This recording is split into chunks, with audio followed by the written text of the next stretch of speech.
थोड़ी देर पहले की डेवलपमेंट है, कुछ घंटों पहले की, खान साहब ने, इमरान खान साहब ने, अगर मैं गलत नहीं हूँ तो पहला बाकायदा उनका इंटरेक्शन के लिए उनका उन्होंने मुखातिब किया है मौजूदा चीफ जस्टिस को लिख के, याया अफरीदी साहब को। ज़ाहिर है पीटीआई की तो रिजर्वेशन भी है ना कि 26वीं तरमीम के नतीजे में बनना उनको चाहिए था, बन ये गए वो सारा लेकिन उन्होंने खत लिखा है, 349 पेजेस का डॉक्यूमेंट है, 17-18 पेज खान साहब के अपने लिखे हैं। मैं आपको खाली इसका एक हिस्सा पढ़ के सुनाता हूँ और फिर इससे हालात को हम एनालाइज करने की कोशिश करते हैं।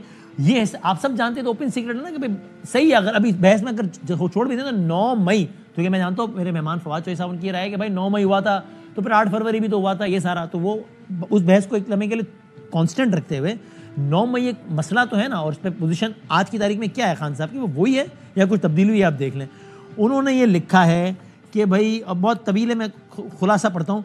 On 9th of May, I was unlawfully arrested by the police as well as rangers from the premises of Islamabad High Court.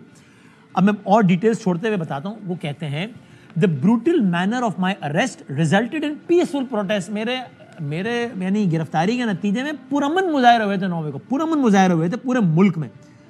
Miscreants were added to these protests by those seeking to take advantage of the situation. मफहूम ये कि भाई उसमें शरपसंद अनासिर enter किए गए उन मुजाहिरों में उन लोगों की जानिब से जिसको इस सारी सूरत हाल का फायदा उठाना था।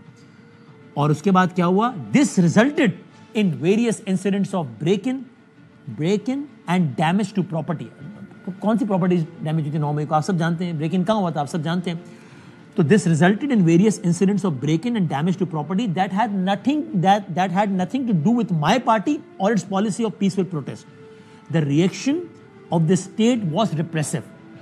The events of 9th May were used as a pretext to arrest thousands of members and supporters of PTI across the country. ये खान साहब की ये आज की पोजीशन है। भाई हमारे पुरअमन मुजाहिरे किए, शरपसंद दाखिल किए गए, ज़ाहिर वो इदारों की तरफ इशारा करें, इनकी तरफ से दाखिल किए गए, उसके नतीजे में जो है वो ब्रेक इन और ये सारा मामला हो गया और फिर उसका फ़ायदा उठाया गया और हमारे हज़ारों बंदा हमारा अंदर कर गया।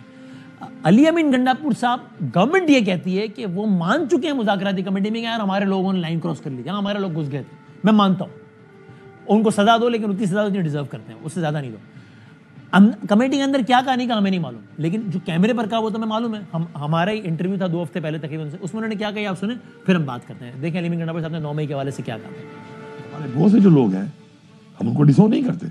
उन्होंने नादानी की, उन्होंने गलती की, कहीं पे घुस गए, तो at least I don't डिसोन them, they were my people, वो हमारी पार्टी के लोग थे। And they should be punished और दे शुड बी फॉरगिवन। जो भी देखिए गलती की कानून के मुताबिक सजा है, सही वही मिलनी चाहिए। गलती को मैं इसलिए ऑन करता हूं, हाँ। अगर मेरा कोई शख्स है नादानी की वजह से, गलती की वजह से, बेवकूफी की वजह से, जज्बात की वजह कर से गया है अगर, तो यार वो अगर एक लाइन क्रॉस कर गया है तो उस लाइन क्रॉस करने की सजा कितनी होनी चाहिए, ठीक है, वो उसको मिलनी चाहिए। गलती का मतलब ये नहीं है कि आप उसे नाजायज करें और जाती अना बनाकर किसी के साथ इस हद तक चले जाएं, कभी आपको गोलियां मारें, कभी आपको टॉर्चर करें, टॉर्चर भी आप उस लेवल का करें।